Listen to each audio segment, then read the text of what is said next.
Listo. Entonces, en su proyecto, ustedes van a encontrar unas columnas que tienen un problemita. Y es que, pues tienen una carga axial última,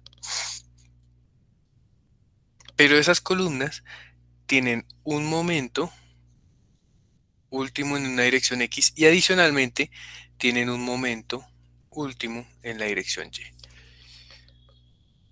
El problema es que yo no puedo diseñar la columna en un sentido y en el otro independientemente. Tiene que ser una acción combinada entre los dos momentos flectores. Si fuera por un solo sentido, pues eso ya lo conocemos de memoria, que hacemos una gráfica de interacción entre carga axial y momento en X, ¿sí? Para diseñar este momento último en X. Y si fuera en el otro sentido, hacemos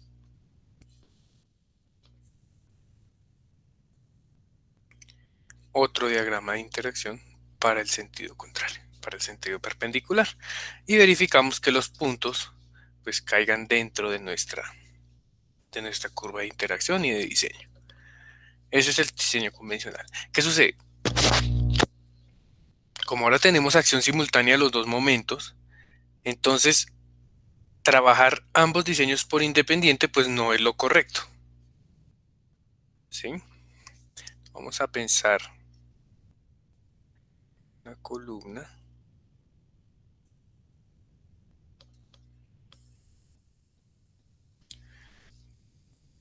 con un eje X, Y y otro por acá.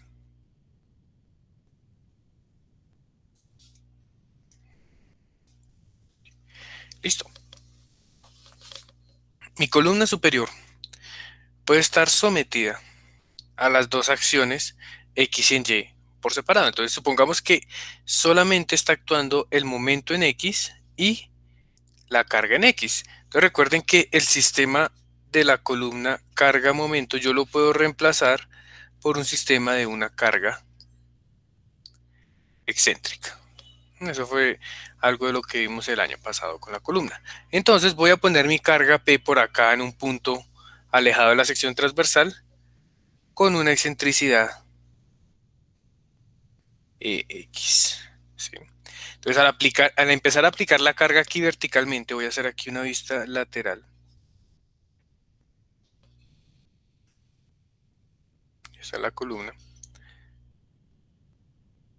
¿Sí? Pues entonces se va a empezar a comprimir una zona de la cara de este estilo y voy a obtener mediante la variación de este bloque de compresiones o el eje neutro, puedo ir obteniendo los puntos de mi diagrama de interacción en X. Si hago lo mismo en Y, pues entonces en este caso mi bloque de compresiones va a ir de arriba hacia abajo y obtengo mi curva de compresión. Pero este caso de los dos juntos se asemeja a lo siguiente. La columna con sus caras X y Y. Pero en este punto voy a tener una sola carga, ¿sí? Que va a ser la combinación de estas dos en X y en Y, que va a actuar alejada del centroide de mi sección una excentricidad EY y EX. Y esa carga, pues, va a determinarme un ángulo que vamos a llamar el ángulo lambda. ¿Qué pasa?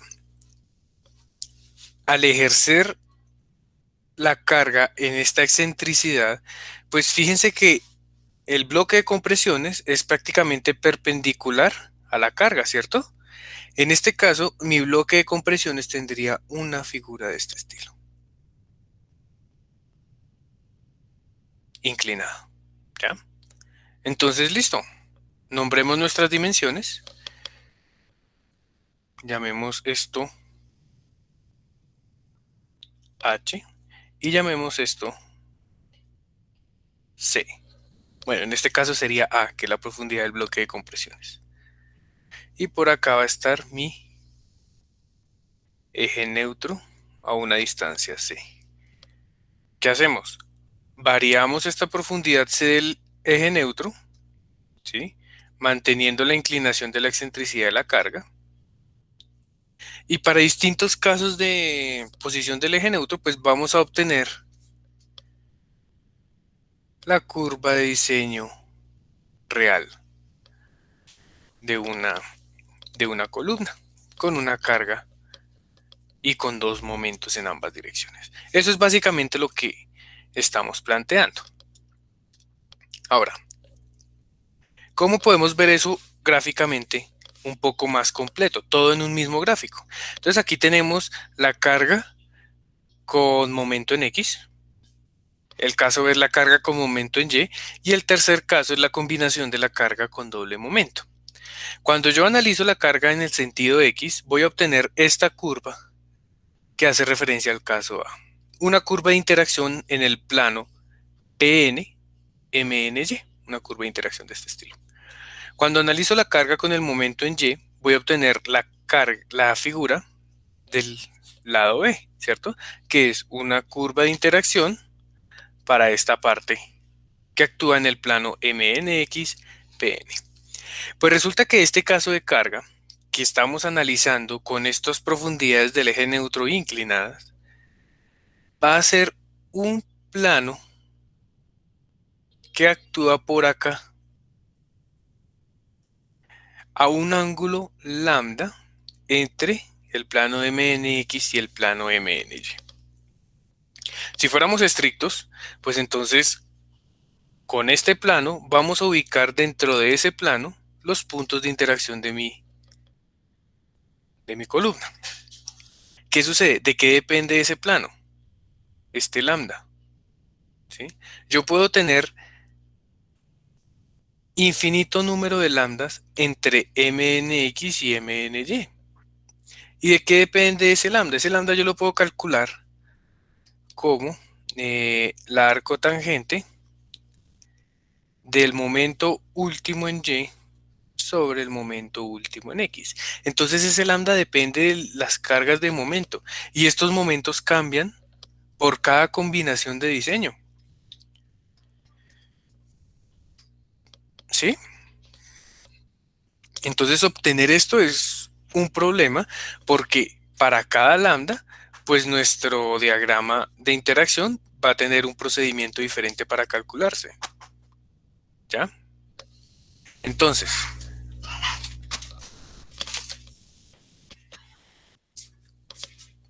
este procedimiento lo hacen los programas. Un programa como SAP 2000, como ETABS, CSI Bridge, todos esos programas hacen esa variación del ángulo lambda, ¿sí? Y obtienen unos volúmenes que es lo que nosotros llamamos una cebolla de interacción o una superficie de interacción. Y verifican que los puntos de trabajo de la columna se encuentren dentro de esa vaina, dentro de ese volumen. Pues resulta que hacer eso a mano es un poco complicado, ¿ya? Encontrar el plano para cada combinación y luego de encontrar el plano empezar a variar el eje neutro hasta obtener su curva de interacción es un problema bastante difícil. Hay métodos que ya se han probado por elementos finitos, método de elementos finitos. Si alguna vez alguien ve métodos de elementos finitos, hay forma de obtener esos diagramas por elementos finitos, ¿sí? Pero pues pues no podemos llegar hasta ese alcance del curso. Entonces vamos a ver un método analítico aproximado que nos sirve para hacer esa interacción de los momentos en X y momentos en Y para cualquier columna. Y ese se llama el método de la carga inversa de Bresler, de las cargas recíprocas de Bresler se llama. Listo. Entonces vamos a trabajar con nuestros diagramas de momento de axial y momento, ¿sí? La curva de interacción de mis columnas. Nosotros podemos determinar fácilmente el caso B y el caso A, ¿sí? Y obtenemos, pues, más o menos como un esquema de este estilo, un volumen de, nos imaginamos un volumen, no es que obtengamos, porque ya les dije que nos tocaría hacerlo detalladamente, y no, nos imaginamos ese volumen. Entonces, ¿qué decía el método de la carga de Bresler? Bueno, vamos a expresar esta gráfica de interacción en un sistema coordenado diferente. Vamos a mantener el sistema axial como PN normal, pero estos ejes horizontales vamos a reemplazarlos por las excentricidades EX y EY. ¿Cómo calculo la excentricidad yo de cualquier punto? Pues recuerden que la excentricidad es M sobre P. ¿Ya? Entonces, nosotros tenemos en cada curva de interacción una pareja de puntos que sería MP, ¿cierto? Voy a dividir el momento entre esa carga P y lo que voy a obtener ahora son unas parejas de puntos excentricidad axial. Y de esa forma obtenemos esta figura de acá, que es lo que llamamos una superficie de falla. Eso es lo que se obtiene cuando hacemos esa manipulación de los ejes de la cebolla de interacción. Obtenemos una superficie de falla. Y ahora vamos a invertir el eje vertical. Entonces vamos a expresar esta curva en términos de 1 sobre P por N. Y de esa forma obtenemos esta figura que tenemos acá, que es lo que llamamos el volumen de Bresler, o el volumen de la falla de Bresler. Todos los puntos de mi interacción pues deben estar dentro de este volumen. Eso es básicamente lo que busca la metodología.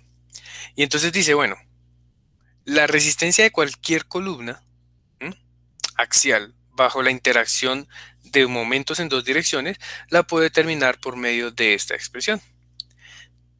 1 sobre Pnx0 más 1 sobre Pny0 menos 1 sobre Po. Y eso me da el inverso de la carga máxima axial que puede soportar mi columna en interacción en dos direcciones. ¿Ya? Eso es básicamente lo que dice la metodología de Bresler. Ahora, ¿qué es? Bueno, entonces ya definimos, no sé si lo tengo por acá. Sí, bueno. Pn es el valor aproximado de la carga última en flexión biaxial con excentricidades para la columna.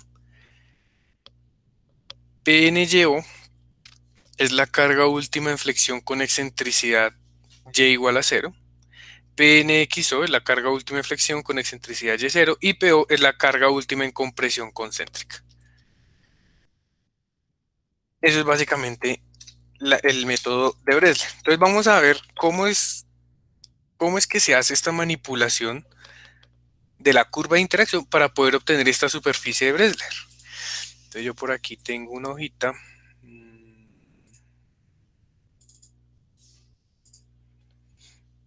Vamos a ver qué es lo que estamos hablando. ¿Alguna duda de este método o alguna pregunta?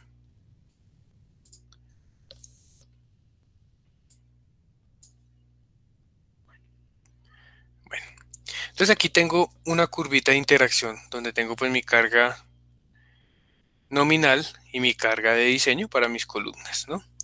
Entonces voy a obtener, eso está en esta tabla, Pn y Mn. Me lo voy a llevar a otra hoja y voy a obtener más o menos una idea de cómo es la superficie de Bresler para esa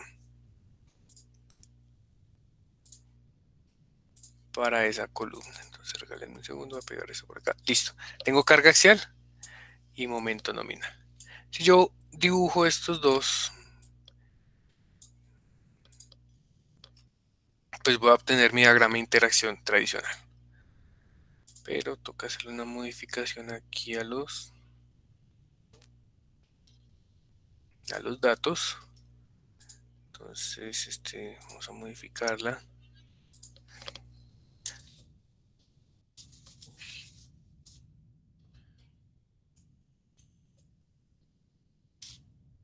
Sí, sí.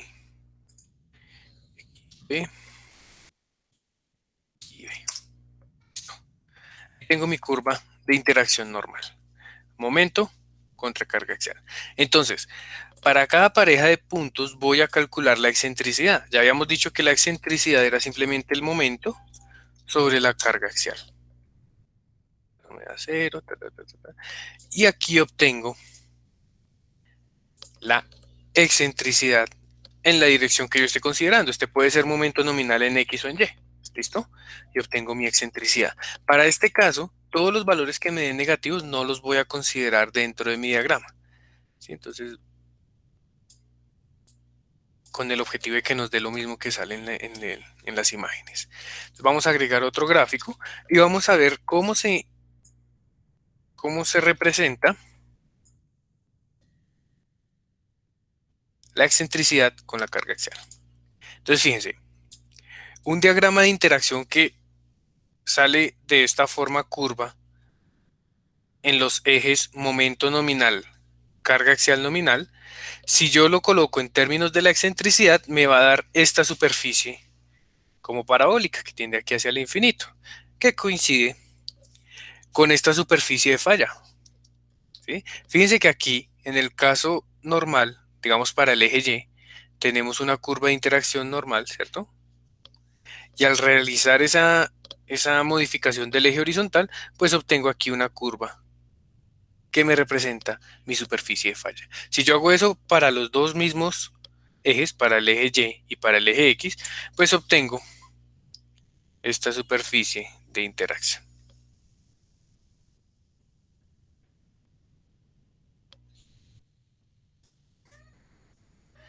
¿Listo? ¿Está claro cómo obtengo esta gráfica o hay alguna pregunta? Obviamente pues es más complejo que esto, ¿no? Porque aquí solo lo estoy haciendo para una dirección. Para dos direcciones me tocaría pues hacerlo con todas las parejas de puntos y obtener pues el sólido aquí en revolución de esta vaina, algo así.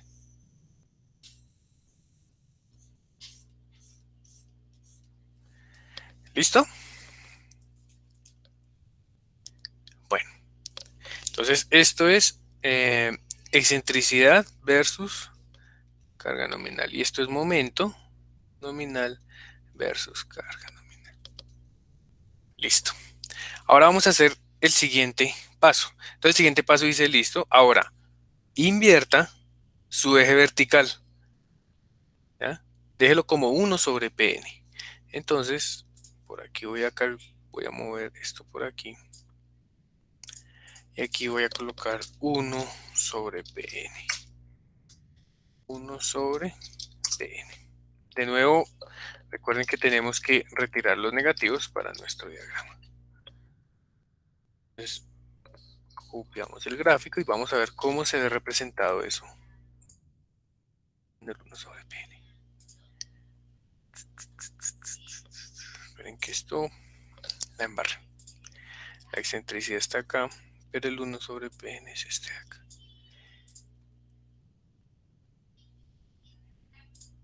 Listo. Y esto es para un eje. Si hago lo mismo para el otro eje, supongo que aquí está 1 sobre Pn y el otro eje viene hacia acá, tendría una superficie de este estilo y me genera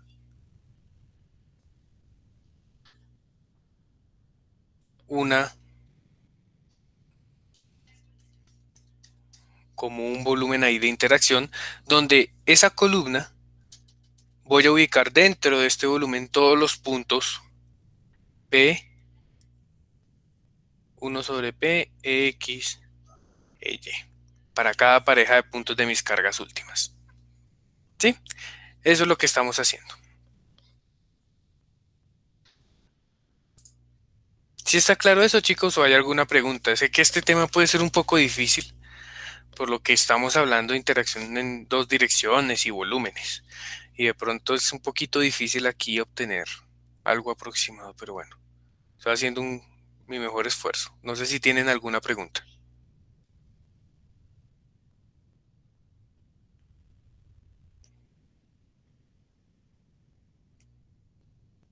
Problema, profe.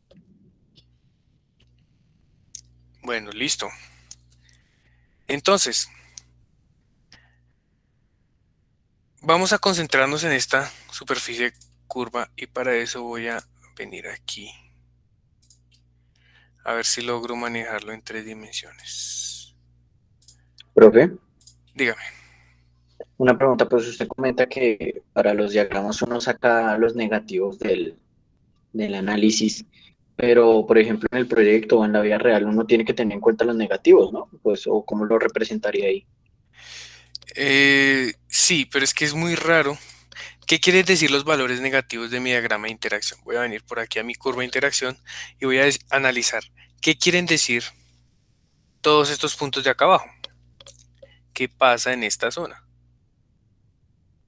En esta zona, yo lo que tengo son columnas cargadas axialmente con cargas de tracción, es decir, puntales de concreto. Es muy raro que un edificio tenga columnas en tracción. Por lo general lo que gobierna siempre es la compresión. Entonces yo por eso omito esta parte de acá abajo. ¿Qué pasa si no las omito?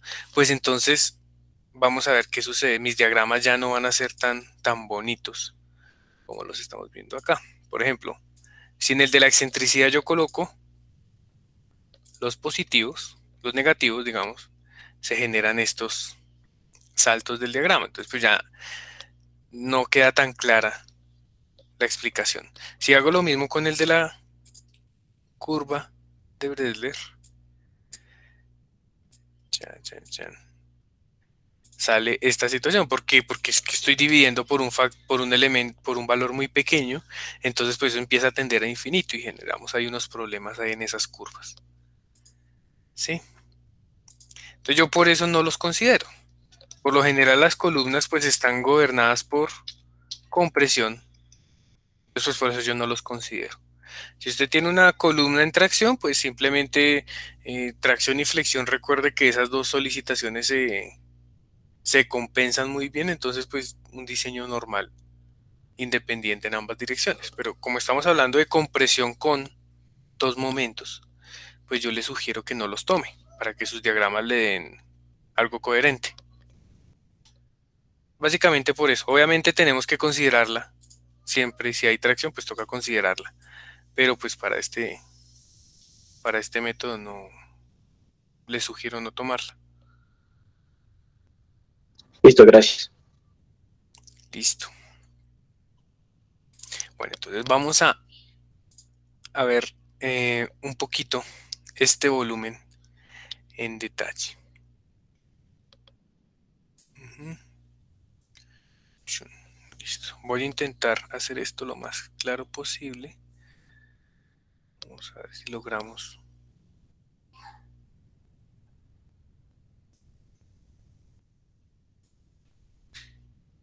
Listo. Vamos con esto y esto sería EY, EX y 1 sobre PN. Entonces mi volumen de Bresler es algo de este estilo.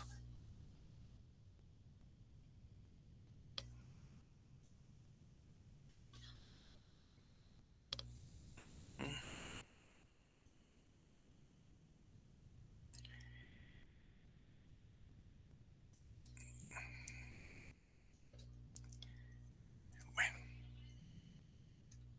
listo. Ese es mi volumen de Bresler. Ahora, por aquí pues tengo el inverso de la máxima carga axial actuante. Por aquí voy a tener el inverso de la máxima carga nominal en X considerando que no hay excentricidad en Y. Y por aquí el inverso, la máxima carga nominal en Y considerando que no hay excentricidad en X. Entonces estoy manejando diseño por X, diseño por y los represento en un esquema que vincule a las dos interacciones. Si yo trazo un plano triangular entre esos tres puntos, vamos a estar de acuerdo en que cualquier punto en este plano está por dentro del volumen de Bresler.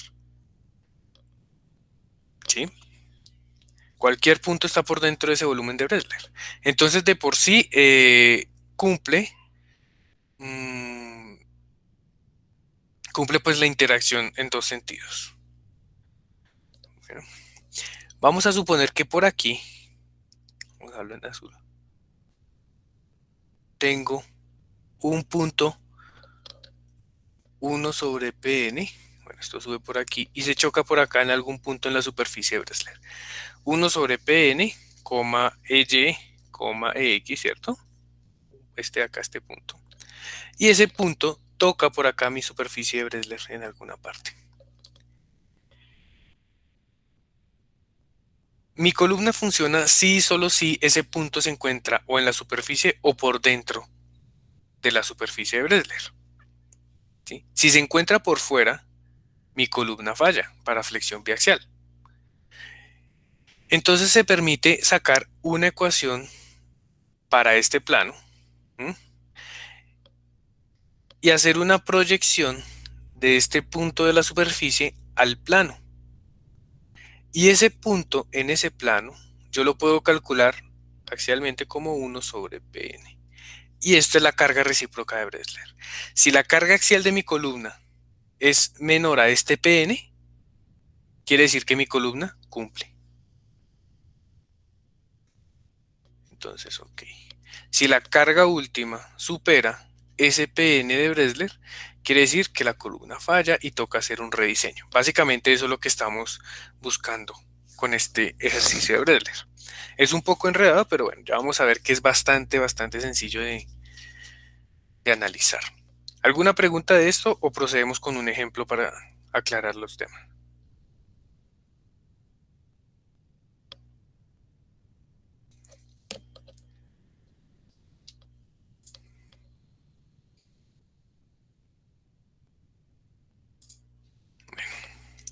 Entonces vamos a suponer una columna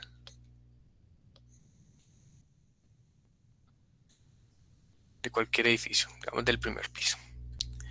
Su carga axial, hablemos, no sé,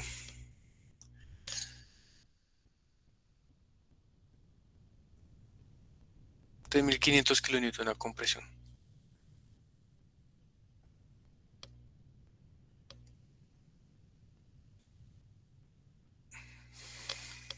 Mm, Coloquémosle, no sé, inventémonos unos valores. 1500 kilonewton metros en X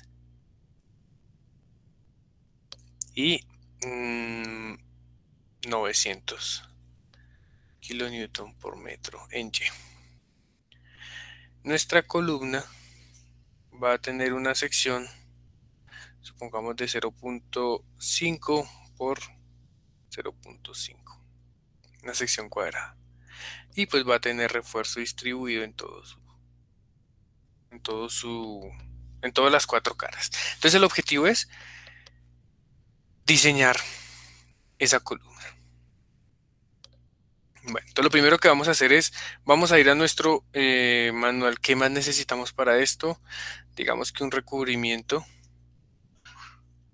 de 5 centímetros. Y ya, eso es todo lo que necesitaríamos.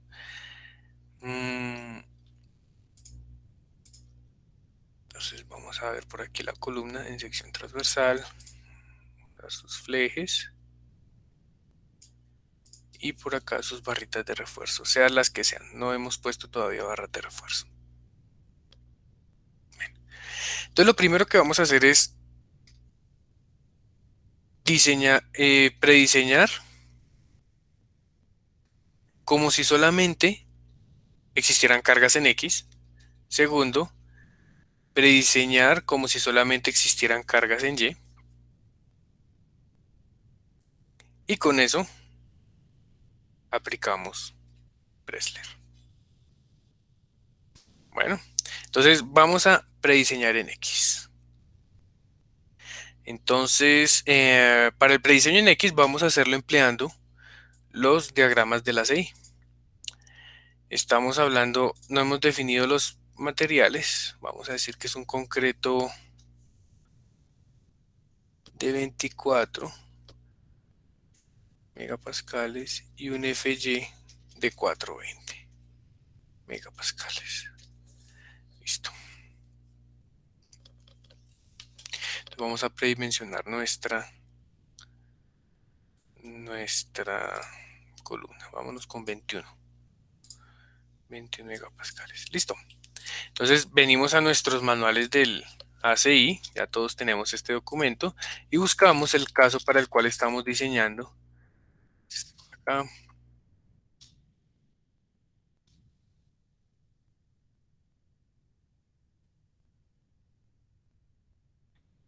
Están las columnas circulares.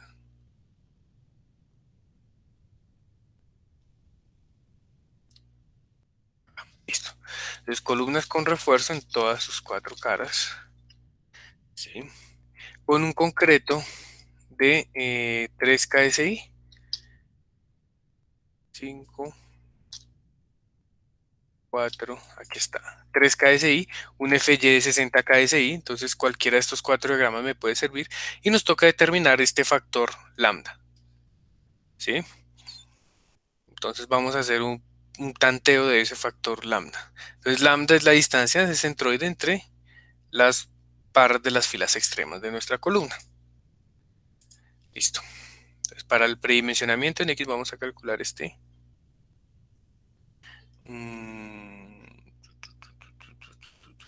Este va a ser el lambda de X y este va a ser pues el lambda de Y. En este caso, como nuestra columna es la misma, pues va por B y este por H. Listo. Nuestra columna, pues como es cuadrada, ambos valores van a ser iguales. Entonces, ese lambda podemos calcularlo como 0.5 menos 2 veces los recubrimientos menos 2 veces el estribo, 0.0095, un estribo de 3 octavos. Y vamos a suponer que son barras de 1 pulgada. Es una suposición. Entonces vamos a restarle un diámetro, 0.0127. Y todo esto dividido entre la altura total de la sección, que son 0.5 metros. Entonces mi factor lambda vendría siendo menos 2 por 0.0095 menos 0.0127 sobre 0.5 me está dando 0.73. Vámonos con 0.7.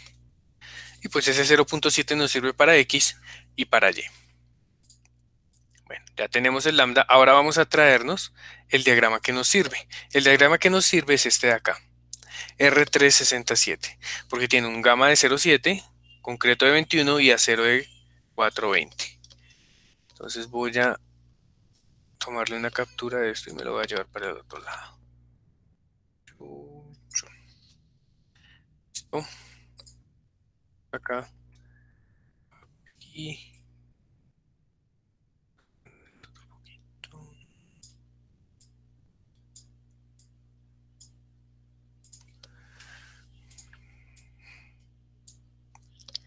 listo. Entonces, para entrar a este diagrama, ¿qué tengo que calcular? Pues los factores Kn, ¿sí? Y el factor Rn. Entonces, Kn dice que es la carga nominal sobre F'C por Ag. La carga actuante nominal son 3.500, ¿cierto? Por aquí arriba lo hemos dicho. 3.500.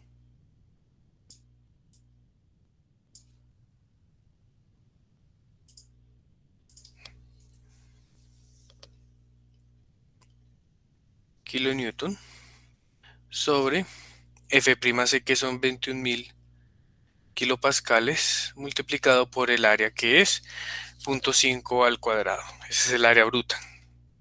Entonces estamos hablando de 0.25 metros cuadrados. Listo.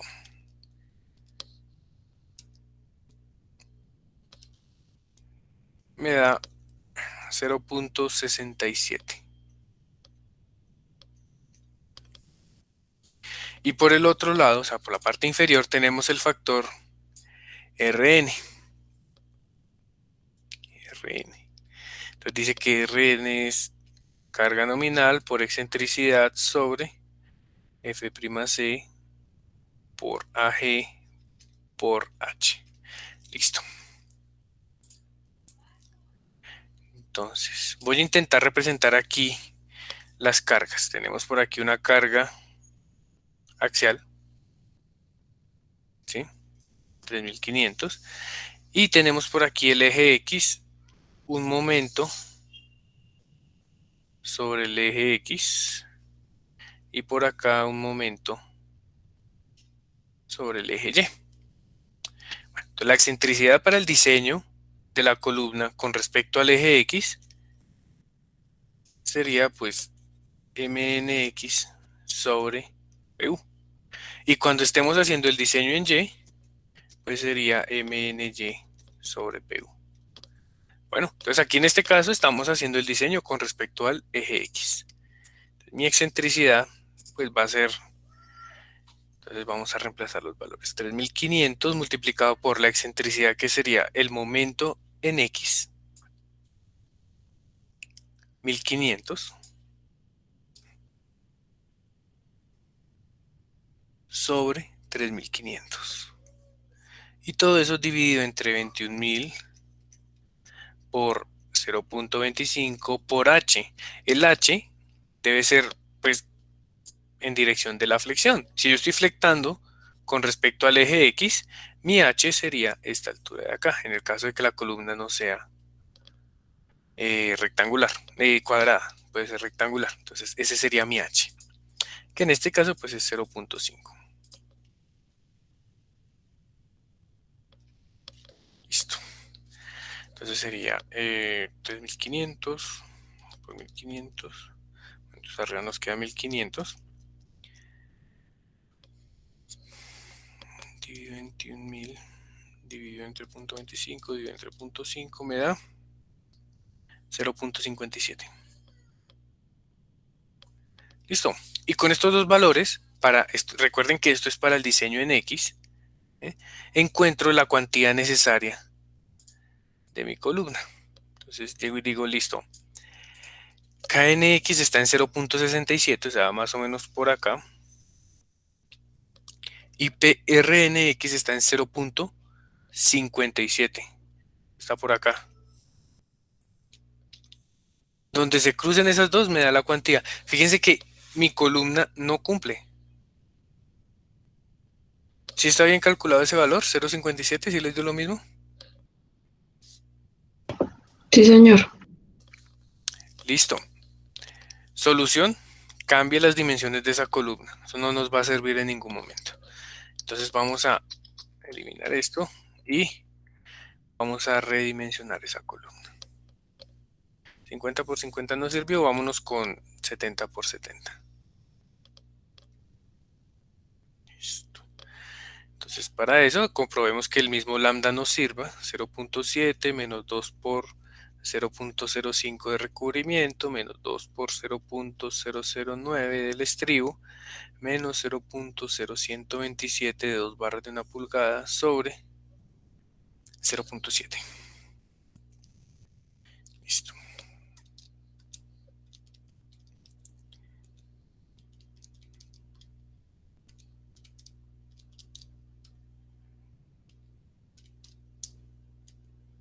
Eso me da 0.81.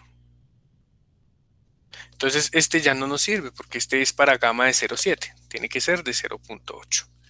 Entonces venimos de nuevo a nuestros diagramas y buscamos el diagrama correcto, que es este de acá. Y nos lo llevamos para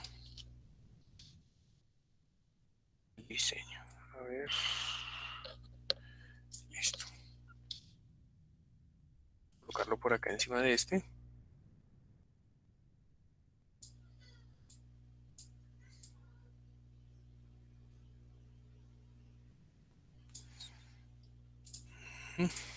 Listo.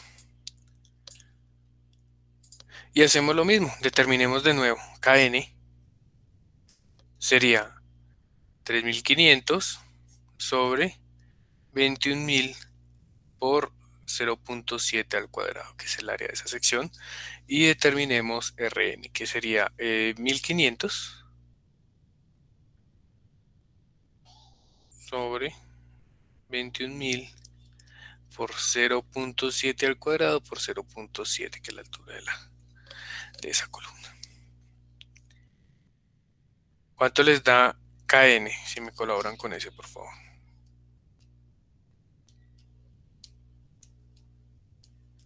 0.34.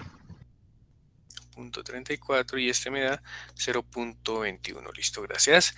Entonces vuelvo y los ubico aquí en mi diagrama. 0.34 es más o menos por acá. 0.21, 1, 2, 3, 4 por acá. Y aquí me dice, para la dirección X su cuantía debe ser del 2%.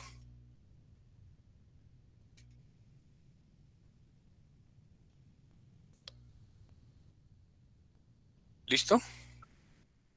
Ahora nos vamos con la dirección Y. Pues hago lo mismo con la dirección Y. ¿Qué me va a cambiar? Pues este RN, ¿cierto? El axial es el mismo. Voy a hacerlo por acá. Este es para X, entonces este va a ser KNY. Pues este axial es el mismo y la sección es la misma, entonces este sigue siendo 0.34, pero en esta parte inferior el RNY pues va a bajar un poquito porque el momento ya no es 1500, sino que el momento en Y habíamos dicho que era 900. 900 sobre 21.000 por 0.7 al cuadrado por 0.7.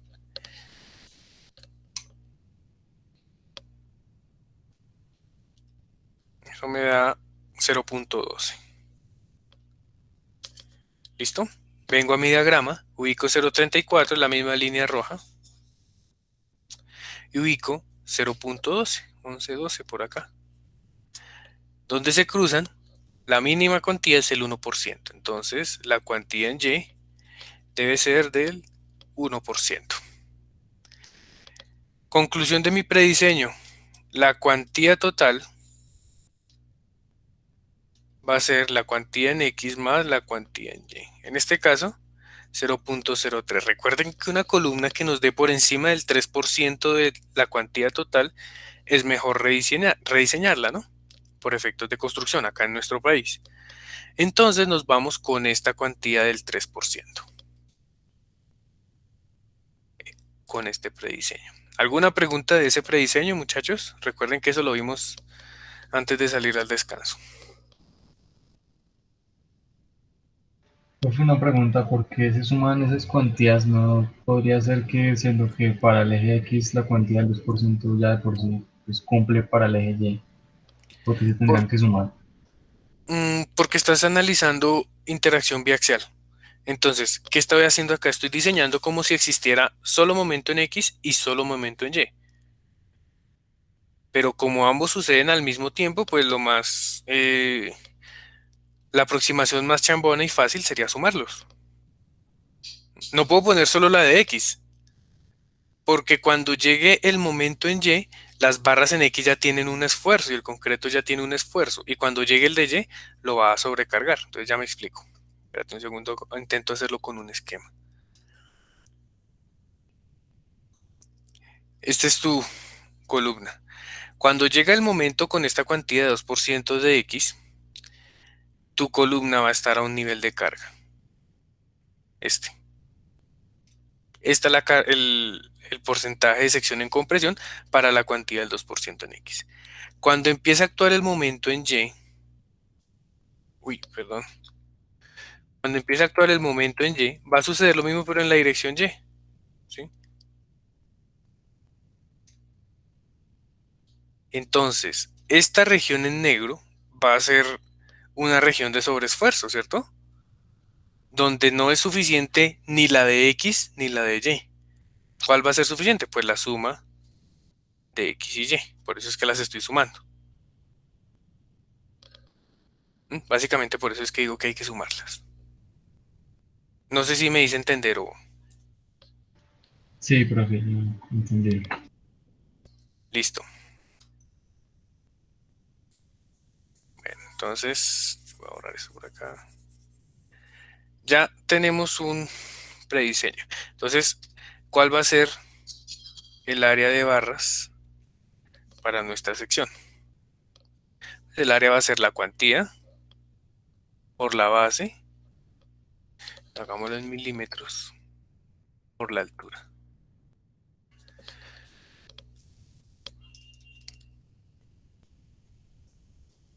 Estamos hablando de 14.700 milímetros cuadrados. En barras de 1 pulgada, 28, 29 barras. Árticas barras. Vamos a dejarlo en 29 barras mínimo, de 1 pulgada. Creo que nos toca un poquito más grandes. A ver aquí que tenemos de barras, coloquémosle. ¿Dónde es que están? Por acá. Entonces, barras de 1 pulgada, coloquémosle barras de 1 y 1 octavo. Área 645.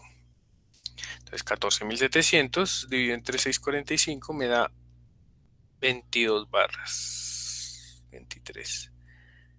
No, 24 barras. Listo. Hagamos la distribución de esas barras en nuestra sección transversal. Que alcanzan a caber perfectamente.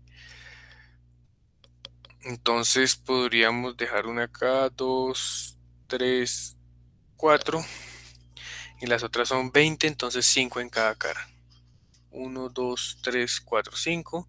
1, 2, 3, 4, 5. 1, 2, 3, 4, 5. Y 1, 2, 3, 4, 5. Ahí están mis 24 barras en mi columna. 1, 2, 3, 4, 5. 1, 2, 3, 4, 5. 3, 4, 5. Entonces verifico pues la separación entre esas barras. ¿Cuánto es la separación entre esas barras? Entonces esa separación sería,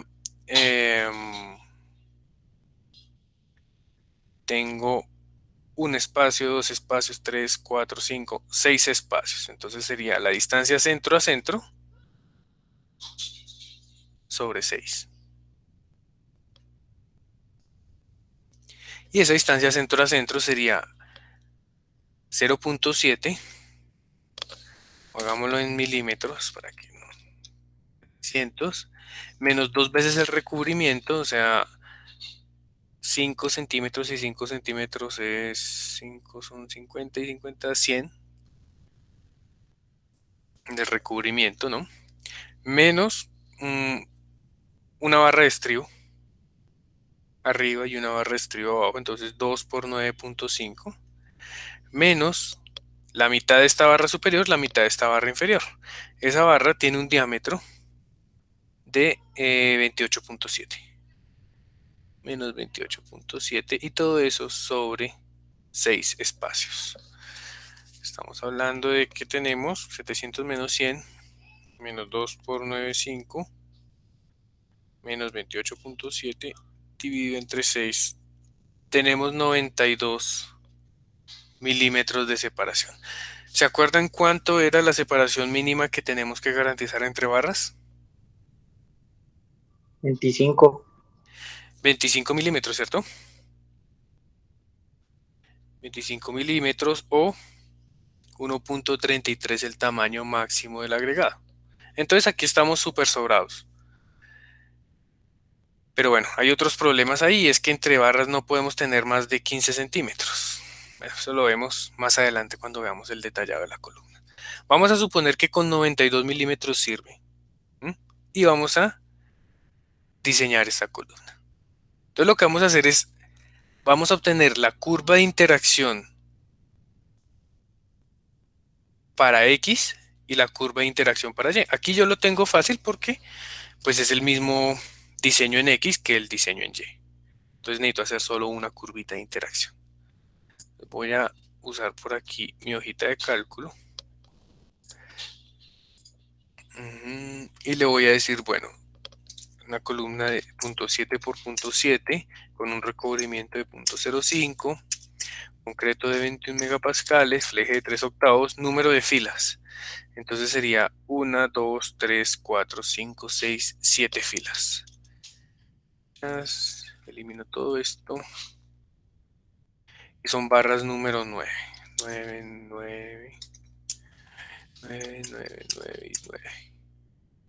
Entonces todas estas son 2. Y en el intermedio tengo por acá 5, número 9. Y por acá tengo 5, número 9. Entonces, efectivamente, fíjense la cuantía 0.03%, 0.31. Ahí ya hay problemitas para hacer esa construcción de esa columna, pero bueno. Y pues aquí mi diagrama me calcula todo. Ahí está, diagrama de interacción. Voy a llevarme ese diagrama para mi hoja de cálculo. Entonces, regálenme un segundo, voy a borrar esto. Voy a ocultar esta barrita. A ver si logro capturarlo acá. Eso.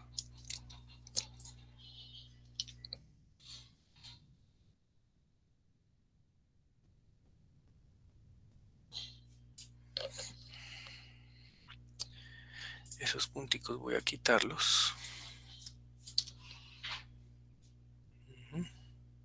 Y listo. Este sería mi diagrama de interacción tanto para X como para Y, porque pues mi columna es simétrica. La columna fuera rectangular, pues tendría que sacar uno para X y uno para Y. Entonces voy a pegarlo por acá. Algo así. Listo. ¿Alguna pregunta hasta ahí? Digamos que espero que ya todos tengan su hojita de cálculo, su hojita de cálculo ya calibrada. Fíjense que esto fue en 2 segundos que salió esta curva de interacción. Si no la tienen programada, muy probablemente en el examen no van a alcanzar a hacer nada. Listo. Entonces nos vamos con cargas de Bresler. Regálenme un segundito.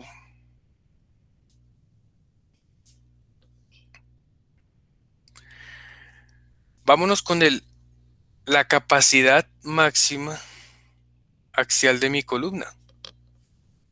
Esa carga axial máxima tienen que calcularla, o sea, según la definición de nuestro esquema dice carga última en compresión concéntrica, sin excentricidad, es decir, la carga máxima compresión, esta de acá.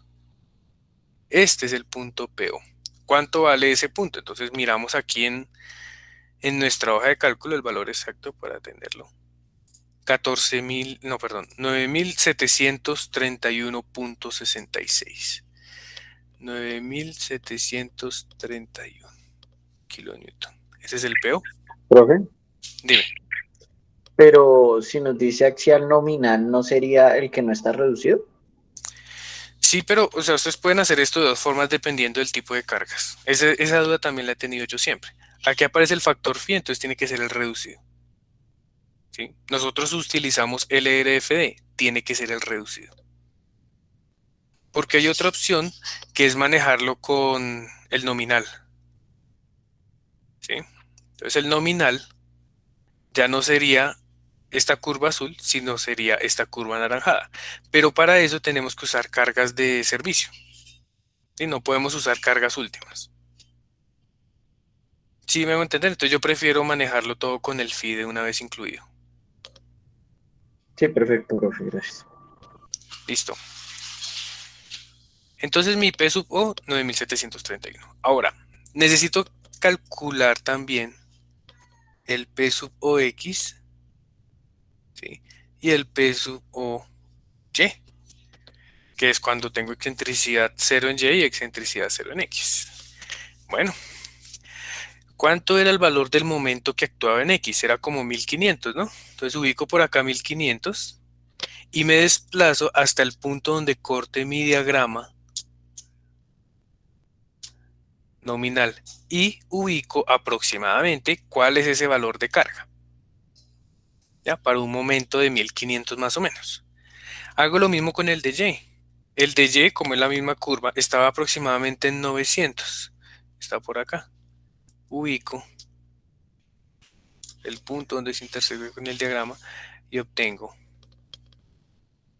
este valor. Entonces, este de abajo va a ser el PN en X y este va a ser el PN en Y. Y así de sencillo es determinar todas las cargas que necesito para el método de Bresler. Entonces voy a intentar sacarlos aquí en esta hoja de Excel que es un poco más exacta, a ver si logramos obtener un valor bien aproximado. Entonces para 1500, estamos hablando por acá, está más o menos para un valor P de 1700, dejémoslo. Y para el otro, para el de 900, estamos hablando de casi 5800. 1700 y 5800. Y en este momento aplico la carga recíproca de Bresler. 1 sobre Pn va a ser igual a, dice, la suma de los inversos de las excentricidades 0 menos la capacidad máxima axial de la columna. Digo, 1 sobre 1700 más 1 sobre 5800 menos 1 sobre 9731. Despejo Pn, o sea, sumo esto y lo invierto, y obtengo que Pn va a ser igual a, sería 1 sobre 1700 más 1 sobre 5800 menos 1 sobre 9731. Y todo eso lo invierto. 1520.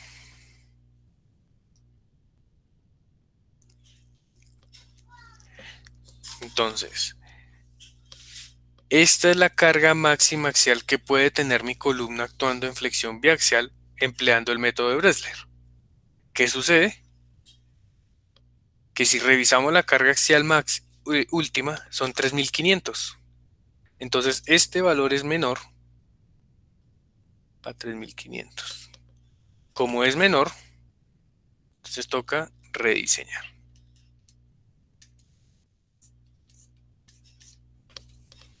¿Listo?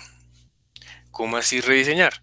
Tengo que cambiar de nuevo la sección, de pronto hacer una sección un poco más grande, cambiar la calidad del concreto, ¿cierto? Para que este diagrama crezca un poquito. Digamos que cambiamos la calidad del concreto. Siempre estamos manejando un concreto de 21, entonces coloquémoslo de 28. Cuando subimos a 28, pues ya nuestras capacidades suben otro poquito, ¿cierto? Tengo que volver a hacer todo el procedimiento de los nomogramas. Y obtengo aquí estas cargas. Está más o menos por aquí en 3300 y por aquí está en 8150, 3500, 8150.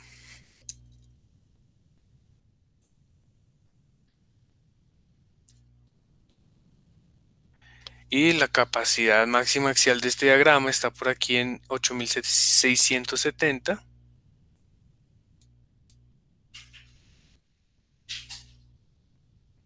Perdón, 1 sobre Pn.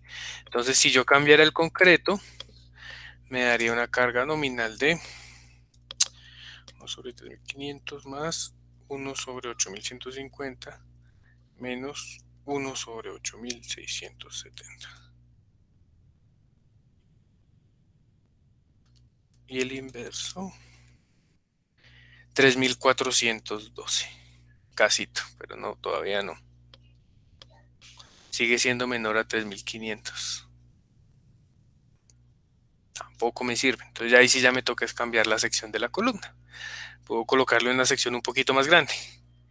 Vamos de punto 75 por punto 75. Cambia mi diagrama. Y vuelvo y obtengo mis valores. Por ejemplo, fíjense que el de 1500 ya está casi en los 5000, en los 6000. Y el de 900 está casi en la capacidad máxima, 9500. 6000, 9500, 9500.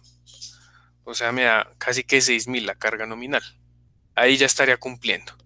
Y ese sería todo el diseño por medio de las cargas recíprocas de Bresler para una columna biaxial. Esa es la primera opción. La segunda opción es meterle un programa como SAP, como CSI columna, y encontrar esa curva de interacción, o sea, encontrar esta curvita, la cebollita, y verificar que la columna tenga los puntos por dentro de la misma. Pero bueno, aquí como no estamos aprendiendo programas, sino verificando a mano, este sería el procedimiento que ustedes tienen que seguir para diseñar una columna con flexión doble.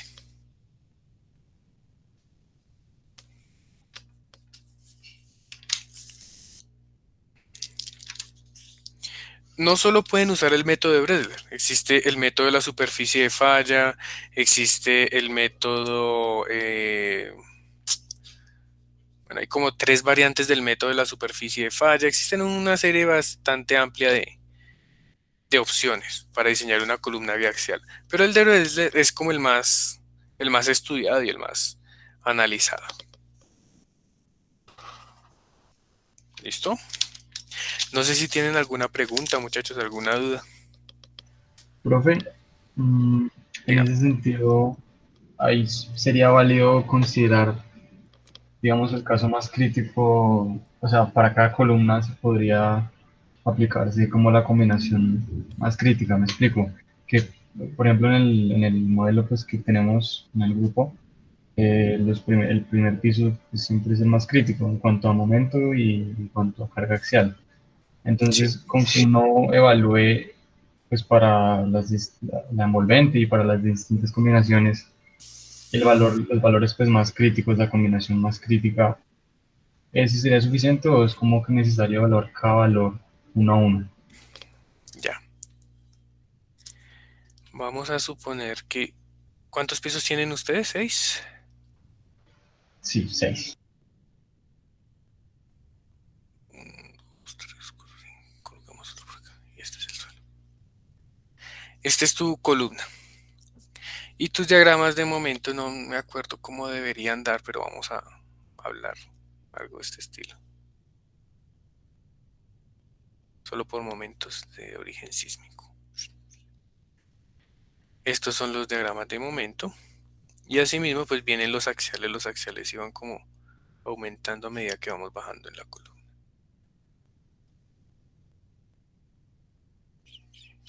¿Sí? Entonces, en teoría usted debería tomar pues eh, profesionalmente un consejo es no hagan cambios de sección de columna piso a piso porque eso se vuelve una fiesta, esos estribos. Por lo general, económicamente, por ahí cada 5, 4 pisos hagan un cambio de sección. Entonces vamos a suponer que vamos a hacer un cambio de sección aquí en el piso 4. Entonces tengo que diseñarlo dos veces, una parte para acá abajo y otra parte para acá arriba. ¿Sí? Entonces para la de acá abajo, tomo la máxima carga axial y tomo los máximos momentos. Pueden presentarse en esta columna de acá abajo. Máximo momento en X y el máximo momento en Y. Y con estos diseño la columna que va del piso 1 al piso 5, al piso 4, hasta abajo del piso 4. Y aquí para arriba pues tomaría esta carga axial, que es la máxima de estas dos columnas, y el máximo momento en X y momento en Y de estas dos columnas. Y con eso hago otro diseño. ¿Listo? Obviamente no puedo poner aquí una columna de 10 centímetros y aquí una de 80, porque es que quedaría tener la transición acá. Esa reducción tiene una norma y es el fleje. Bueno, pues esto lo íbamos a ver más adelante, pero mejor se lo explico de una vez.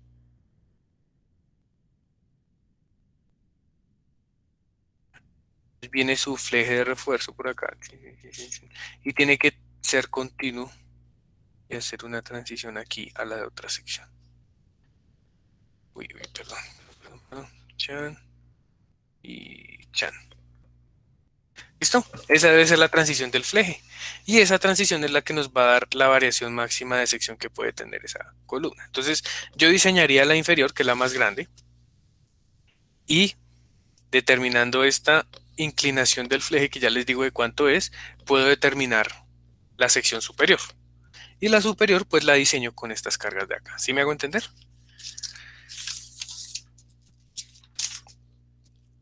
Entonces, ya te digo, pues yo lo tenía por aquí anotado.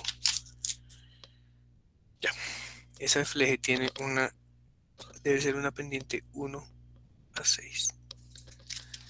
Ya, entonces si tú tienes esta dimensión de acá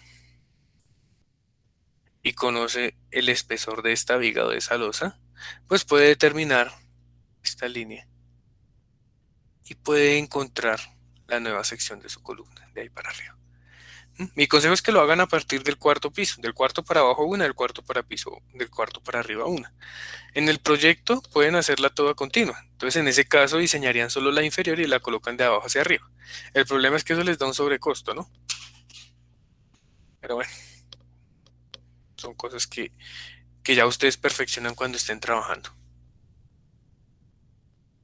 ¿Listo? Ahora, puedes poner columnas tipo. Ustedes no sé cuántas columnas tengan, ¿sí? Deben haberle salido bastantes columnas. Si su edificio es algo así, ya. Y se tiene por acá, digamos que este tiene esta columna, otras por acá. Es un edificio y estas son las columnas. Estos son los pisos ya. Listo. Yo puedo decir que esta columna, esta y esta tienen el mismo diseño porque son esquineras. Entonces todas esas van a ser iguales. Luego las internas. ¿sí? Y luego las demás adentro. Alguna que otra especial. Y así voy reduciendo el número de diseños que tengo que hacer. Porque si me pongo a hacer esta verificación por todas las columnas de todos los pórticos, pues no va a acabar nunca. Entonces tipifiquen, que tengan la misma sección y más o menos niveles de carga parecidos a ojo y listo. Ahí sacas que unos 4, 5, 6 diseños de columna máximo.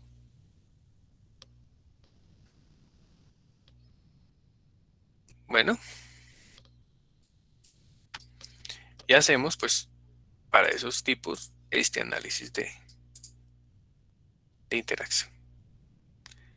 Igualmente recuerden que las dimensiones de la columna vienen controladas mayoritariamente por las derivas. Y ese es un requisito que le da demasiado fuerte a las estructuras. Entonces, por lo general, esa sección de derivas ya nos va a cumplir este análisis de cargas recíprocas. ¿Alguna pregunta, muchachos? ¿Alguna duda? Profe, con respecto a los puntos de nuestros diagramas de interacción, pues yo sé que acá para el método de Bresler uno evalúa los máximos, pero normalmente todos nuestros puntos están por debajo del 0,3 FCH, Sí, FY. señor. Entonces, mi pregunta sería, cuando nosotros tenemos todos esos puntos ahí, no sé, ¿se podría reducir la capacidad máxima de evaluación del método de Bresler o tiene que ser el máximo? Lo digo porque pues al final cada uno estamos, o sea, tras de que reducimos por factores de resistencia y tras del hecho todos nuestros puntos están por debajo del 0,3, entonces pues no sé, como que llegar hasta el extremo de tengo que pasar tengo que ser menor al máximo de Bresler, pues no sé, digo. Sí, toca. Ese es el planteamiento del método. Ya entiendo tu pregunta. Entonces, lo que él nos dice es que teniendo en cuenta que yo hice un diseño por acá, donde estos son los puntos de mi interacción, pues tomar estos valores de Bresler son exagerados. Pero pues esa es la metodología, ¿sí? La carga máxima axial es la misma para cualquier punto de acá de la columna, es la misma carga máxima axial. Y la carga a la cual está trabajando la columna en X y en Y depende solo del momento actuante. Entonces, no sé, no tomar estos valores es lo correcto para esa metodología. Así tengamos todos nuestros puntos de interacción por acá abajo. Y listo, profe. Y entonces aquí vendría mi otra pregunta. Si yo, por ejemplo, tengo, no sé, unos 2, 3 puntos que pasan ese límite que tenemos del 0,3, pero cumplen por Bresler, ¿tengo que rediseñar la columna? Es que creo que la norma no se lo permite. La norma, y creo que es la norma de puentes. La norma de edificaciones es súper generosa. Ya le muestro una foto a ver si la encuentro por aquí en el celular. Regáleme un segundo. Y les muestro cuál. Es que no estoy diciendo que no funcione, sí funciona. Lo que sucede es que pierde capacidad de disipación inelástica, ¿sí? Entonces ya se vuelve un poco más frágil la columna. Ese es el problema. Por eso es que el código de puente restringe ese valor axial máximo de carga. El código de puentes tiene muchísimo más trabajo que el código de edificaciones, ¿sí? En cuanto a columnas. Porque básicamente el diseño sísmico de un puente es el diseño de una columna, ¿no? Entonces regálenme un segundo porque no encuentro.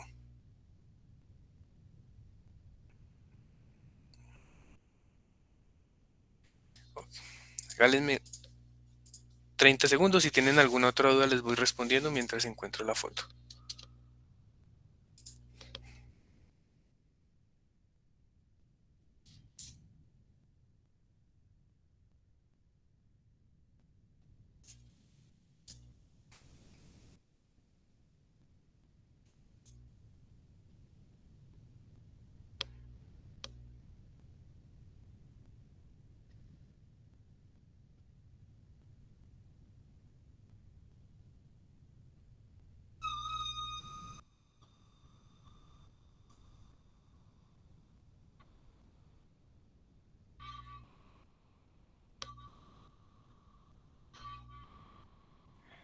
Profe, lo que sucede es que al principio de la clase tuve problemas con el sonido y no escuché muy bien lo que dijo él, lo del parcial del 2 de febrero. Ya te cuento. No, dije básicamente que el parcial es el 2 y que es una viga continua de 3 vanos. Toca diseñarle el refuerzo acortante, pero pues obviamente también toca diseñarle el refuerzo a flexión, ¿sí? Y que entra refuerzo, diseño por cortante y diseño sísmico de vigas en DMO, disipación Ah, moderada. vale, Eso es gracias. básicamente el ejemplo. Yo les doy una carga distribuida a cada uno y ustedes me muestran su diseño acortante. Vale, gracias, profe. Listo. Si quieren traer su hoja programada, invitados, es lo más Profe, conveniente. a Dígame. propósito de eso, si nos solicita hacer el diseño sísmico, ahí habrá que hacer dos diseños de cortante, por lo que uno es el diseño pues, normal o mínimo, digamos, y el otro es el diseño sísmico, ¿de verdad? ¿O solo aplicaría Correcto. para ese ejemplo el diseño básico, digamos? Tiene que hacer los dos y pues seleccionar el máximo, ¿no? El que le dé Ah, más ok. solicitaciones de estribos. Aquí creo que la encontré. Pero para pantallas. Regáleme 2 segunditos. No sé si alguien tiene más preguntitas mientras estoy acá buscando la gráfica que quiero ver. Sí, profe, yo tengo otra pregunta con respecto al proyecto. Es que Dígame. las envolventes, pues, de las combinaciones de cortante para vigas, pues normalmente no son los triángulos que uno conoce, pues, que se forman, donde hay una parte de la viga donde, pues, el cortante es cero y se va para el otro lado. Lo digo porque con el diseño mínimo, como decía mi compañero, pues uno el diseño lo tiene, digámoslo así, la definición de las zonas con respecto a ese comportamiento, ¿sí? En este caso, que es una envolvente, pues yo sé que uno pues tomaría el cortante máximo y lo diseña para todo el elemento según su cortante máximo. Mi pregunta sería, los espacios donde uno llevaría las separaciones, ¿uno puede utilizar los que le da el diseño de MO o tendría que, no sé, hay una forma de hallar esas separaciones mínimas en una envolvente? Bueno, creo que ya entiendo la pregunta. Espérate a ver. Miramos. Primero resuelvo tu duda y luego volvemos a la columna. Esa duda está buena.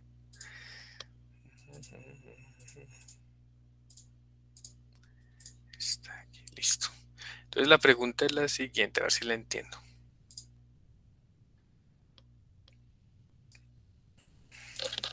Entonces tienen una columna con, bueno, un diagrama de corte, digamos que sea de este estilo.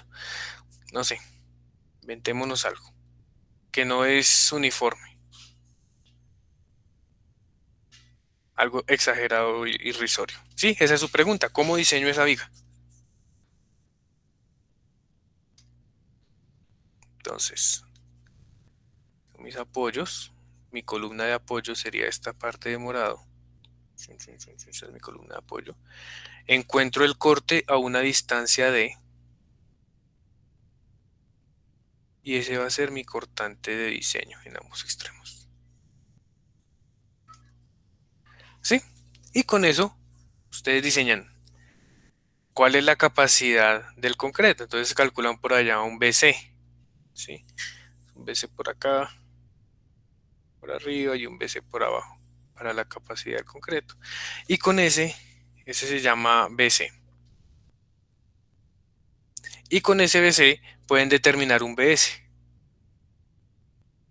que es esta diferencia. BS y BS. ¿Ya? Entonces, pues eso se divide en unas zonas. Por aquí entonces vamos a tener otra zona que es cuando llegamos a phi BC sobre 2. ¿Sí? Entonces, en teoría, en esta zona central no necesito estribos.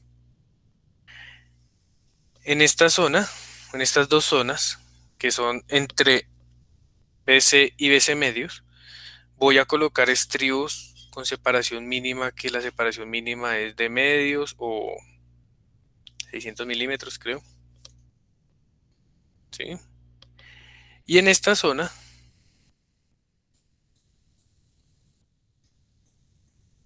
voy a colocar estribos, cada de medios, 600 milímetros, o el que necesite la separación por diseño. ¿Por qué por diseño? Porque en esta zona sí tengo BS superior a BC.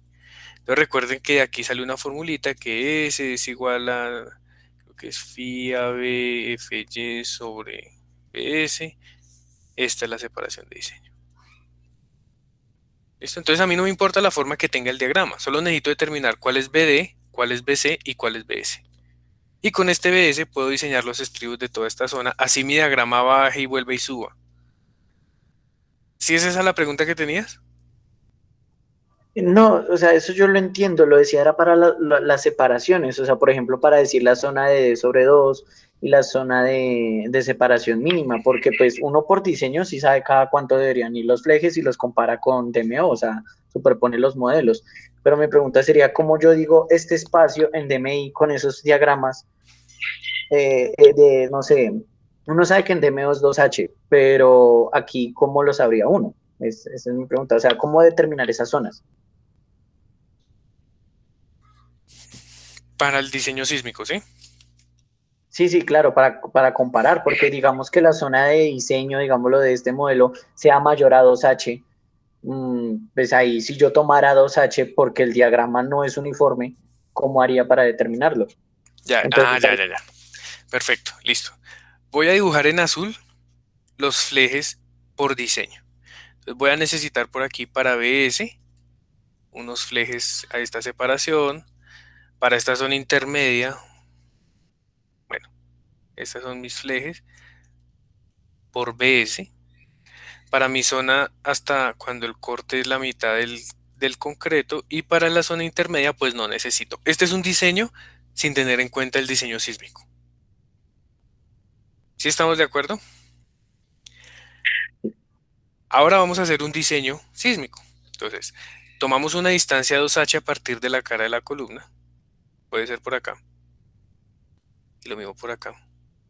Y en toda esta zona, los estribos tienen que tener una separación máxima. Ahí están las condiciones de medios o de cuartos, dependiendo del nivel de carga que hay en este tramo.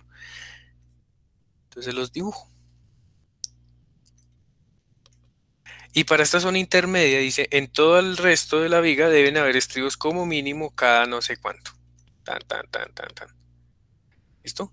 Entonces, en esta primera región, ¿cuál va a gobernar? El máximo entre este y este. Por aquí abajo voy a tener mi diseño acortante final.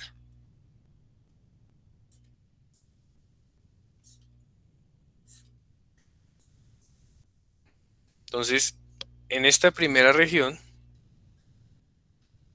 va a controlar el máximo entre estos dos. ¿Cuál es el máximo? Muy probablemente sea el de el sísmico y no el de diseño.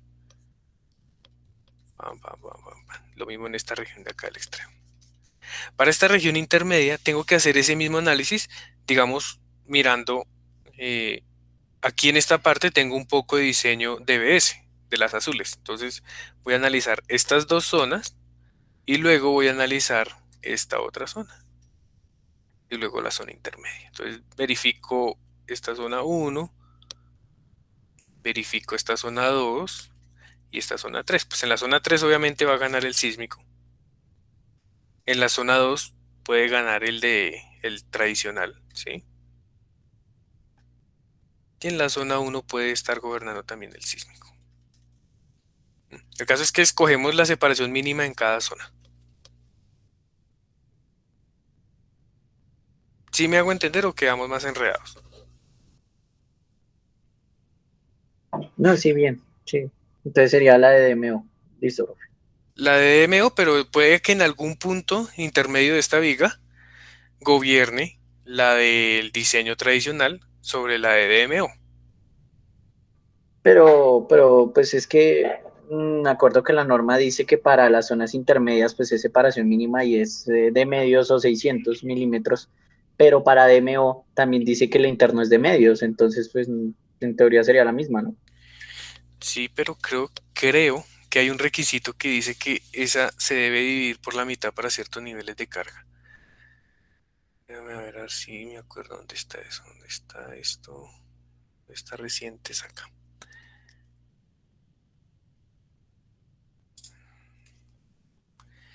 Eso está en C21.6, creo.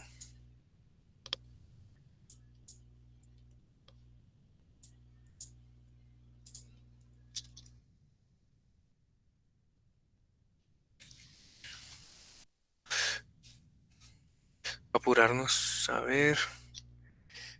Uno. Elementos sometidos a... No, disipación. Acá. Muros estructurales. Pórticos intermedios resistentes a momento con capacidad moderada de disipación de energía. Entonces, dice vigas. Acá, listo.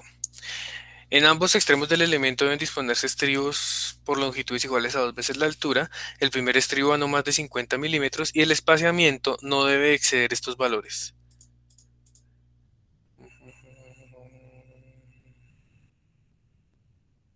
Fíjate que no es de medios, sino de cuartos. Ya, bueno, pero esto es para la parte de las zonas protegidas.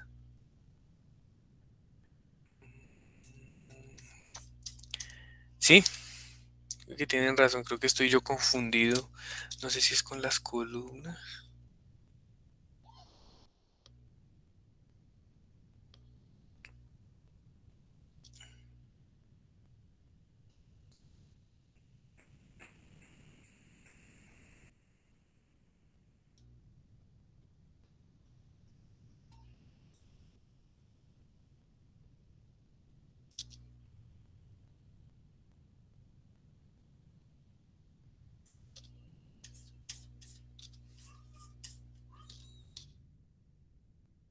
Sí, correcto, tienes razón. Aquí en esta parte los exigía cada de medios, creo que era.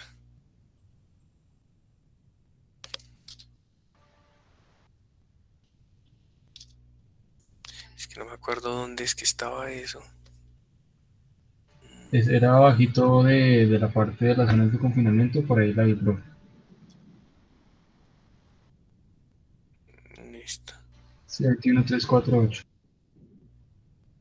Aquí, gracias. Sí, fuera de esas zonas de confinamiento se colocan estribos espaciados a no más de D medios. Entonces prácticamente si esta zona 2 y esta zona 2 sería la misma, el mismo espaciamiento. Entonces sería de medios. De medios y de medios. En todo esto sería casi que de medios. Y aquí pues ya si es por diseño o por confinamiento, y aquí muy probablemente sea por confinamiento.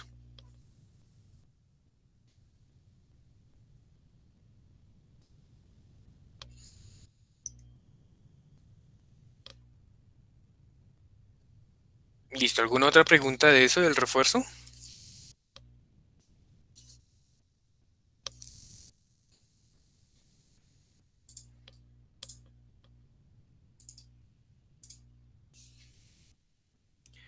Bueno, entonces les muestro algo que se llama una gráfica de curvatura para una columna. Y lo que busca es una gráfica de momento curvatura para estudiar el comportamiento inelástico de la columna. Entonces fíjense que tenemos columnas con distinto nivel de carga axial. La de amarilla no tiene carga axial, la azul tiene una carga axial del 20%, la roja una carga axial del 30%, y, perdón, la verde del 20%, la roja del 30% y la azul del 50%, la carga axial actuante, y está sometida a unos momentos. Si miramos los niveles de carga última que alcanzaron, entonces viene y arranca la carga y el momento a generar deformaciones en la columna y aparece por aquí un quiebre en todas las curvas que llamamos la curvatura de primera afluencia. ¿A qué nivel de carga se dan esas curvaturas? Fíjense que la columna amarilla, que no tiene carga axial actuante, se da una curvatura de 23. Cuando está el 20% de la carga axial, bajamos al 10. Cuando está en el 30, bajamos al 7. Cuando está en el 50% de la carga axial actuante, estamos en el 5.8. Entonces dice, bueno, ¿y qué pasa con eso? ¿Cuál es el efecto? El efecto es el siguiente.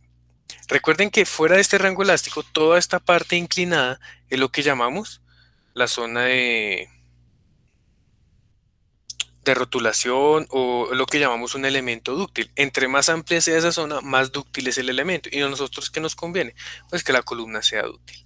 Fíjense cómo la columna del 30% presenta aquí un quiebre absurdo después de la de la curvatura de la primera afluencia y presenta una falla total por acá, casi que estamos hablando casi que a la mitad, a la tercera parte de lo que hace una columna sin carga axial. Entonces, ¿qué pasa? Si mi columna tiene mucha carga axial, va a perder ductilidad.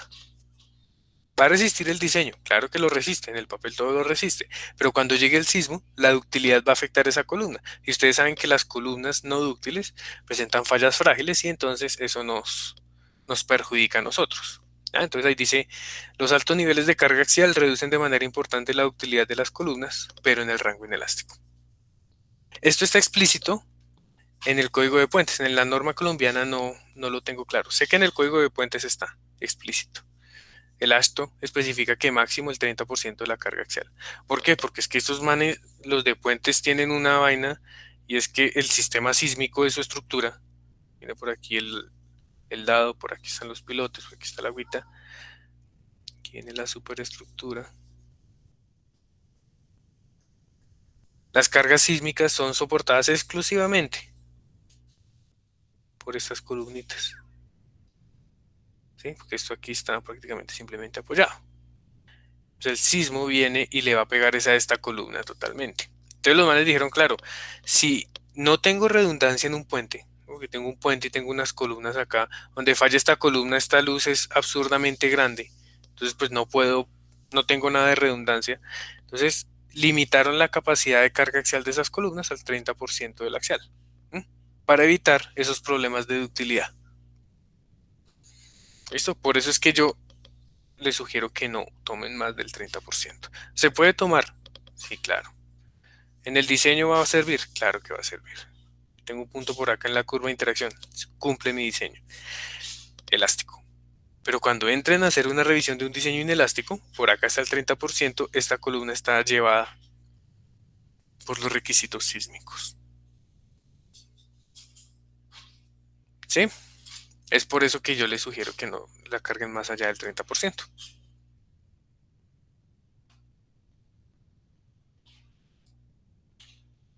Bueno. Listo, profe, gracias. Listo, chicos. Entonces, eso sería todo el tema de columnas en flexión uniaxial y biaxial. Nos queda un tema para cerrar columnas que es columnas esbeltas. Entonces, vamos a ver efectos de amplificación P delta y todo esto.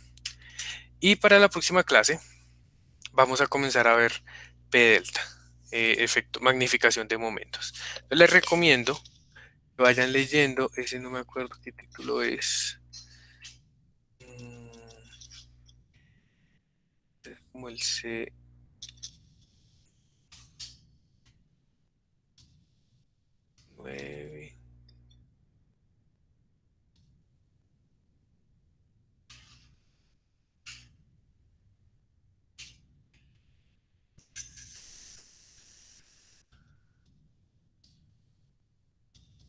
Ya. Todo el C1010, título C1010. Tienen que leer todo el C1010 y el C1010.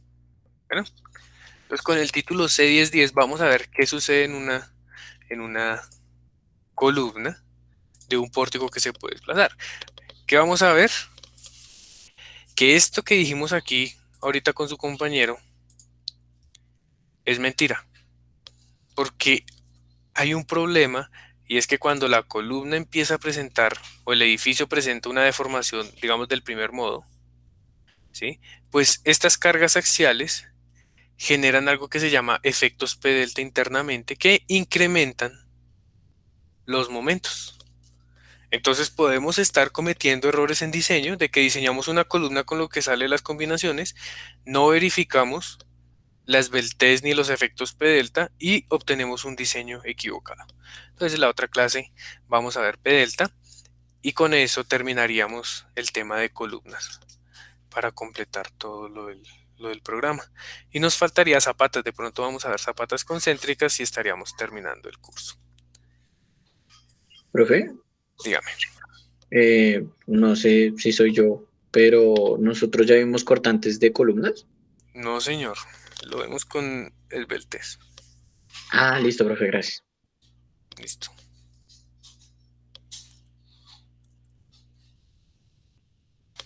Bueno, Profe, chicos, una pregunta, qué pena. Es que me quedó la dígame. duda Tranquilo. respecto a lo que es el proceso de diseño en cuanto a los diagramas de interacción para las columnas en ambas direcciones. Es decir, por ejemplo, para nuestro proyecto, no sé, digamos que las columnas, digamos, las columnas más que todo por derivas por derivas, resultaron con dimensiones bastante considerables. Y sobre todo en la dirección X, que creo que la edificación es la que presenta eh, menos rigidez.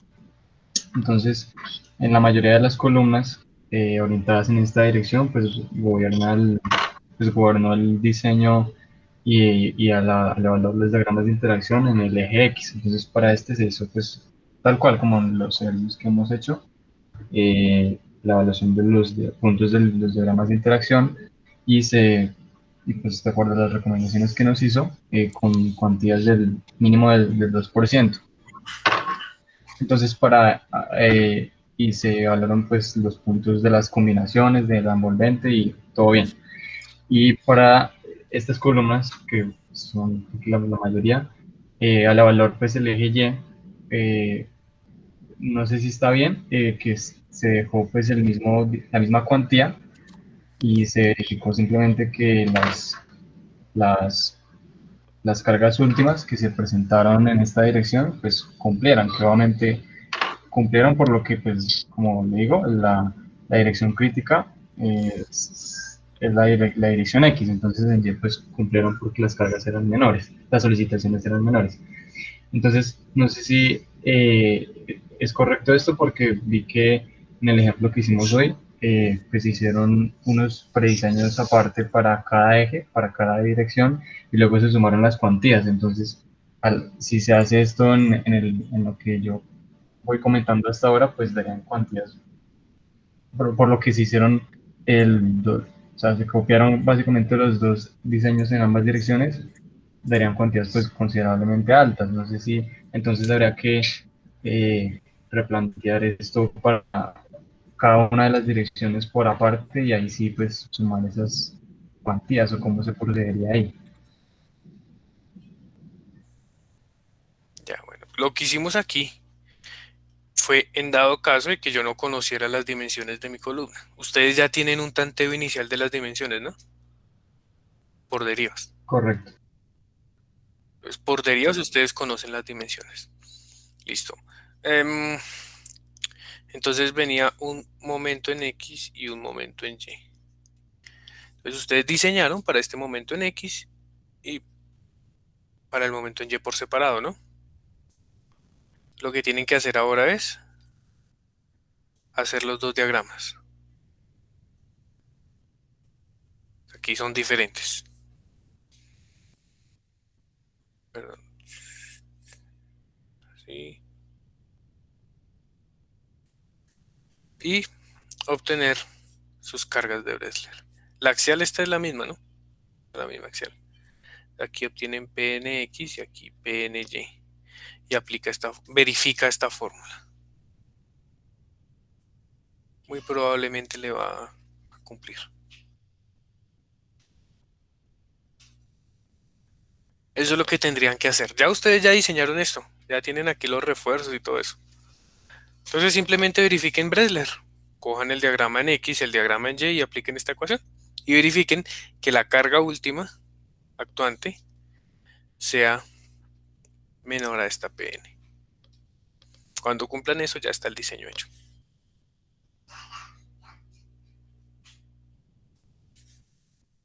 Ok, ¿Sí es esa la entonces pregunta que no, tenías? sí, por ahí va. Entonces, digamos, no habría problema.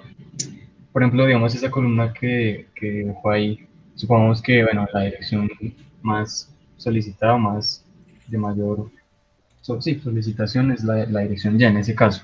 Digamos que el Sí, momento, no sé, dio 4000, que por esos órdenes es que nos dio a nosotros.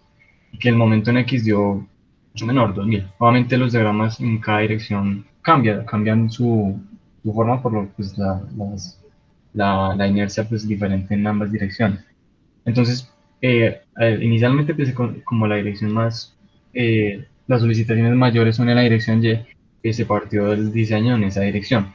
Entonces, no hay problema en que, como que se hizo en este caso, que uno inicialmente hace el diseño en esa dirección, digamos la cuantía dio el 2,1% más o menos, y que esa misma cuantía se traslade por puesto que cumplió y se asume que es la dirección más crítica en ese diseño, se, se tome esa misma cuantía para la otra dirección, o sea, uno puede partir de ahí o tendría que evaluar ya particularmente el momento en X en este caso, que pues es menor dentro de este contexto que se está planteando.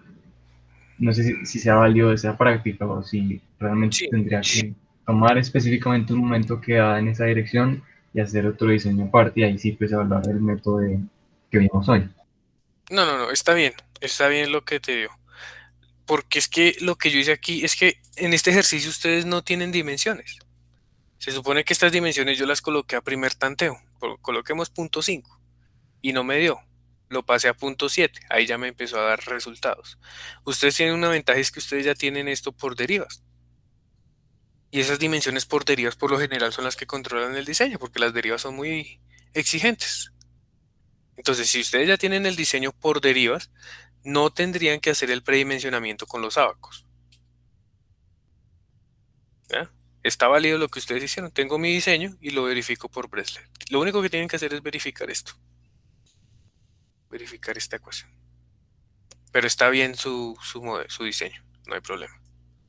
Ok, profe. Vale. Y en caso de no cumplir, ahí pues uno toca hacer el refuerzo, más que todo, ¿no? Puede cambiar el refuerzo, puede subirle un poquito la cuantía siempre y cuando dé menor al 3%, puede Sí. cambiar la calidad del concreto o puede aumentar un poquitico la sección, 5 centímetros, no Mm, sé. vale, vale. Listo, profe. ¿Listo?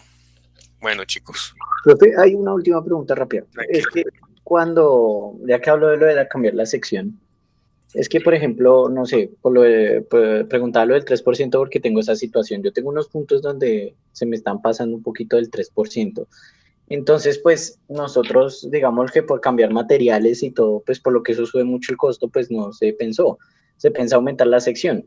Mi pregunta sería, yo tengo un modelo que cumple derivas, pero entonces, más o menos uno, ¿cuánto puede aumentar la sección antes de uno decir que hay un cambio considerable en el peso, como para volver a reevaluar fuerza horizontal equivalente y volver a reevaluar derivas? O uno sabiendo que un modelo de dimensiones menores le cumplió derivas, al aumentar la sección le va a seguir cumpliendo, cosa que pues no, pues es una incertidumbre, ¿no? No, le toca volver a calcular fuerza horizontal. Cualquier cambio de sección que usted haga, cambia el volumen. Y como le está aumentando, pues aumenta la masa de piso. Y si aumenta la masa de piso, va a aumentar el cortante en la base. Y si aumenta el cortante en la base, muy probablemente, si usted tenía las derivas muy al límite, pues entonces van a aumentar sus desplazamientos y van a aumentar sus derivas.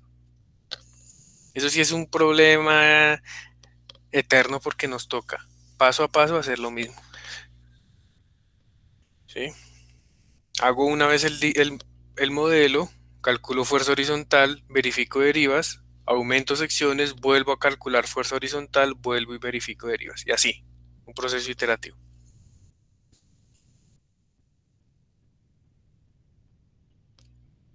Podría, no sé, hacer un modelo aparte y meterle la carga. Y si le cumple así a primer ojo, pues deja el mismo análisis. Digamos, usted ya dijo, bueno, con estas secciones me cumple las derivas. Pero pues por diseño aumenté un poquito la sección. Entonces ahí sí me toca otra vez verificar derivas. No creo que le afecte mucho, ¿no? Depende del aumento de la sección, ¿no? Si estamos, depende de lo que estemos hablando. Pero por lo general siempre toca volver a verificarla. Listo, Ok. profe, gracias. Bueno, y si yo hago un balance con las vigas, yo bajo peso en las vigas y aumento en las columnas, ¿no podría dejarlo igual? O sea, mantener, o sea, asumir que las derivadas se van a comportar igual, o por Sí, cambios de rigidez. No se puede. sí, sí podría, pero el problema es que mm, la deriva de este piso está controlada por la rigidez que imprime esta viga aquí rotacionalmente. Y esa rigidez rotacional está dada mayoritariamente por la altura de la viga. Si usted lo cambia, pues obviamente puede compensar el peso disminuyendo las vigas, pero esta diferencia de rigidez rotacional puede también aumentarle las derivas. Sí, o sea, por cualquier lado que lo haga, va a tocar verificar las derivas. Ahora, Listo, muy profe. probablemente le dé, muy probablemente le cumpla con una sola iteración, entonces no habría problema. Listo, profe, muchas gracias. Listo. Si quiere para el proyecto, no sé qué avance tenga, no lo haga. Simplemente cumpla derivas y luego verifique el diseño. Pero profesionalmente sí tiene que hacer esa iteración.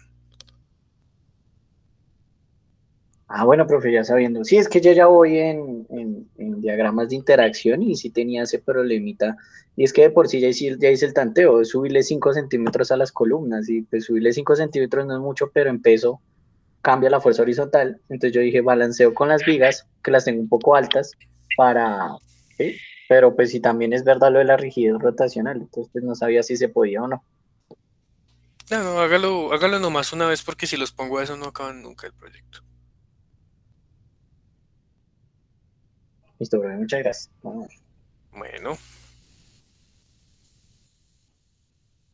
listo chicos. Entonces, los dejo, nos vemos el jueves. Yo creo que hagamos algo. El jueves revisemos diseño acortante de las columnas y para la otra semana quedamos con esbeltez, si les parece, para el otro jueves. Entonces, el próximo jueves, esta semana, vamos a ver cortante.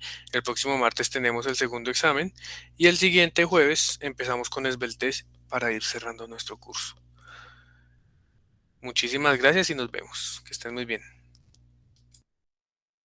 Hasta luego, profe, que esté muy bien. Gracias, profe, buenas noches.